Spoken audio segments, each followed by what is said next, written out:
ভাস্কর বন্দ্যোপাধ্যায় ডিএর যারা আন্দোলন করছেন একটা কথা বলেছেন যে সরকারি চাকরি প্রার্থীদের উপরে যে মানে ডিএ নিয়ে যে অশান্তি তৈরি হলো তার ফলটা 2024-এর লোকসভা নির্বাচনে বুঝে যাবে সরকার। এটা কি বলবেন? না, আমি এটা নিয়ে বাড়তি উৎসাহ প্রকাশও করব না, আবার নিরুৎসাহ প্রকাশও করব না।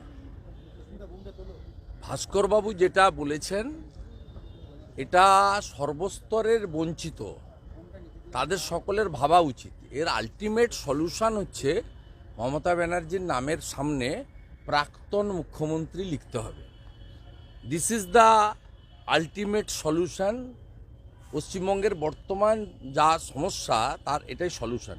উনি উনার সেক্টরের কথা, কর্মচারী শিক্ষক যারা ডিএর দাবি করছেন বা ডিএ প্রাপক তাদের ক্যাটাগরির কথা বলেছেন, কিন্তু আমি সামগ্রিকভাবে বলবো, যদি পরিযায়ী শ্রমিকদের কথা বলেন, যদি গণতন্ত্রের কথা বলেন, পঞ্চায়েত ভোট হয় না, লুটের ভোট হয়, 60 জন 70 জন খুন হয়, স্কুলের ভোট তুলে দিয়েছে, কলেজের ভোট বন্ধ, সমবায় সমিতির ভোট হয় না, মেডিকেল কাউন্সিলের ভোটে মুরগি কাটা লোক গিয়ে ডাক্তার সেজে ভোট দেয়, সব দিকে গণতন্ত্র বলুন, পরিযায়ী শ্রমিকদের বাবা মা স্ত্রী পুত্র ছেড়ে বাইরের রাজ্যে ফ্লাইওভারের নিচে থাকা বলুন, আনএমপ্লয়েড এডুকেটেড ইউথদের বলুন, 8টা-9টা সংগঠন গান্ধী মূর্তি বা মাতঙ্গিনী হাজরার মূর্তির নিচে বসে থাকা লোক বলুন, সর্বস্তরে যদি আপনি ভাবেন তাহলে এটা হচ্ছে বঞ্চিতদের বাংলা তৈরি হয়েছে বর্তমানে। এমনকি যে কথাগুলো আমরা 29 তারিখের সভাকে সামনে রেখে নভেম্বরে বলেছিলাম যে পশ্চিমবাংলার বঞ্চিতরা চলুন, সেই বঞ্চিত দলে তো সকলে, তাই স্বাভাবিকভাবে সব বঞ্চিতকে এক জায়গায় এসে আমি যে স্লোগানটা চন্দ্রকোনা থেকে তুলেছিলাম, কৃষক সমাবেশ থেকে, এটা গেঞ্জি পরে তুলেছিলাম, তাতে লেখা ছিল নো ভোট টু মমতা। এইটা করতে হবে। এখানে কেউ 2-4 জন কংগ্রেসকে ভোট দিয়ে দিলাম, 2-5 জন সিপিএমকে ভোট দিয়ে দিলাম, এতে কিন্তু নো ভোট টু মমতা হবে না। কারা নো সেটিং অপোজিশন এবং কারা formidable, dependable, no test opposition, এটা তো বাংলার মানুষ দেখে ফেলেছে। তাই নো ভোট টু মমতা করে আসুন আমরা সবাই মিলে পশ্চিমবঙ্গ থেকে এই পরিস্থিতির আমরা অবসান ঘটাই। শুভেন্দুদা, অরণ্য ভবনে ইডি স্ক্যানার অভিযানের পর মুখ্যমন্ত্রীর স্বপ্নের প্রকল্প রৌদ্রবৃষ্টি, তাতে দুর্নীতির গন্ধ পাচ্ছে, এবং এই যে পুজোর সময় এবং ঈদের সময় যে গম দেওয়া হয়, চাল দেওয়া হয়, তাতেও দুর্নীতির গন্ধ। আচ্ছা, রুদ্র বৃষ্টিটা কি? রৌদ্রবৃষ্টি একটা প্রকল্প আছে, কি প্রকল্প? মানে কেন্দ্রীয় সরকার টাকা দিয়েছে, উনি নাম বদল করেছেন, তাই তো?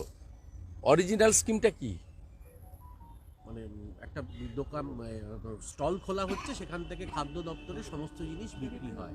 আচ্ছা, সবকিছু বিক্রি। আচ্ছা, কোথাও দেখতে পাই না তো। তো আপনারা মা ক্যান্টিনের কথা বলেছিলেন, 5 টাকার ডিম ভাত, তো উঠে গেছে। জন্মালে শিশু সাথী, মরিয়া গেলে সমব্যথী, সেগুলো কোনোটাই নাই, সব ভুয়া হয়ে গেছে। যেখানেই মারিবেন হাত সেখানেই দুর্গন্ধ ছড়াইবে। দাদা, আজকে একটা ছবি দেখা গেল, মুখ্যমন্ত্রীর বাড়ির সামনে ধরপাকড় মহিলা চাকরি প্রার্থীদের, অন্যদিকে দাঁড়িয়ে নবান্নের সামনে যারা বিক্ষোভ দেখাচ্ছেন তাদের শৌচালয় ব্যবহার করতে দেওয়া হচ্ছে না। এই যে এই আটোসাটো ব্যবস্থা এবং এইভাবে যে বিরুদ্ধতা চার যেটা হচ্ছে সেটাকে আটকানোর প্রয়াস নবান্নের সামনে, আটকাতে পারছে নাকি? না পেরেছে আমাকে ঢোকা আটকাতে, না পেরেছে দিয়ে আন্দোলনকারীদের বসা আটকাতে। এদের লাজ লজ্জা নেই। সিঙ্গেল বেঞ্চে হেরে ডিভিশন বেঞ্চে গেছিল, ডিভিশন বেঞ্চে তো রিজেক্ট করে পাঠিয়ে দিয়েছে। যেহেতু ইয়ার এন্ডিং আছে, একটা ফেস্টিভ মুড আছে, তাই বলেছে কাল বিকেল 4টের সময় শেষ করতে। কোর্টের অর্ডার পাওয়ার পরেও এইভাবে পুলিশি হস্তক্ষেপ, এটা তো কাম্য ছিল না।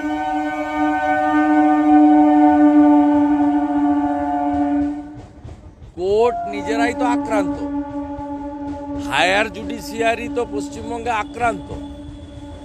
জাস্টিস বিন্দাল সাহেবের সময় থেকে শুরু করে সম্মানীয় কৌশিক চন্দ্র, সম্মানীয় রাজাশেখর মান্তা, সম্মানীয় অভিজিৎ গাঙ্গুলি, লাস্ট সম্মানীয় অমৃতা সিনহা মহোদয়া, তারা নিজেরাই আক্রান্ত।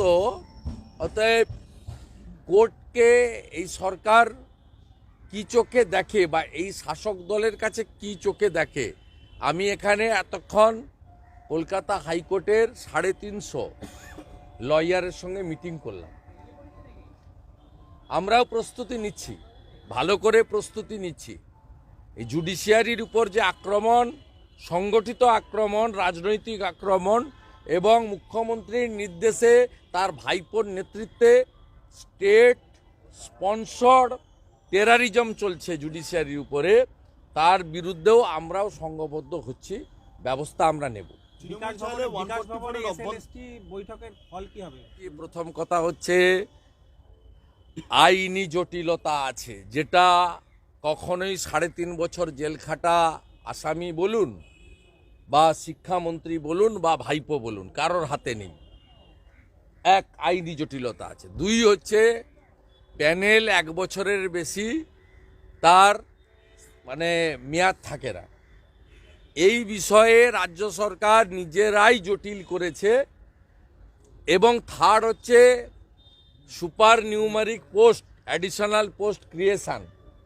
এই অ্যাডিশনাল পোস্ট ক্রিয়েশন টাকা থাকলে রাজ্য সরকার করতে পারে, কিন্তু থ্রু এক্সাম ছাড়া পুরনো প্যানেল থেকে অতিরিক্ত সৃষ্টি করা পদে নিয়োগ করা যায় না উইদাউট এক্সাম।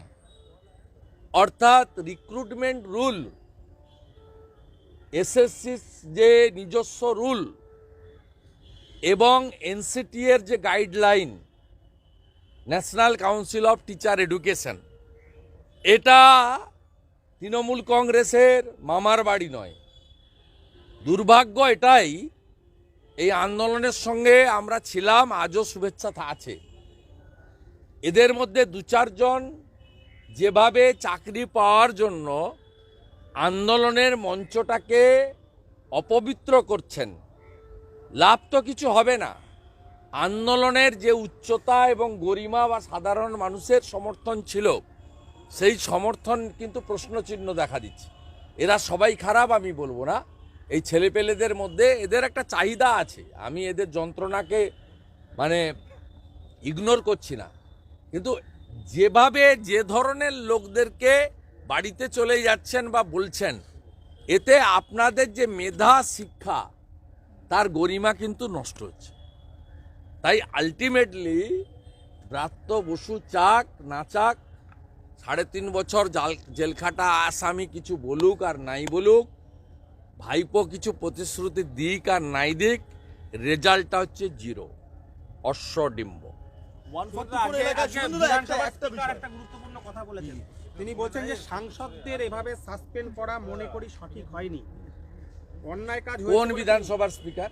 আমাদের বিধানসভা। আচ্ছা, যে বিধানসভায় গত 12.5 বছরে সংবিধানের 10ম তফসিল মানা হয় না।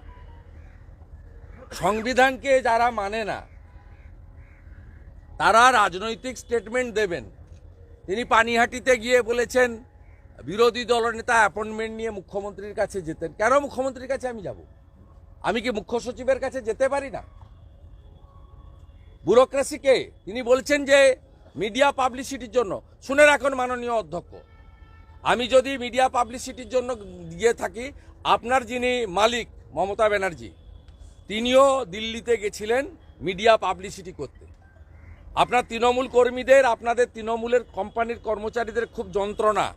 মমতা ব্যানার্জি সেদিন ফাঁকা মাঠে গোল দিতে পারেনি, স্ক্রিনটা হাফ আপ হয়ে গেছিল।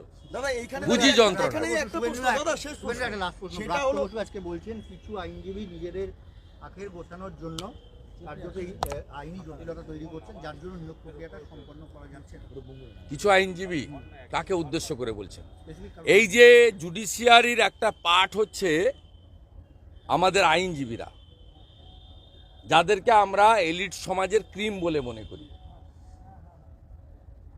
এদেরকে অ্যাটাক করা মানে জুডিশিয়ারিকে অ্যাটাক করা, আর জুডিশিয়ারিকে অ্যাটাক করা মানে আমাদের সংবিধানকে অ্যাটাক করা।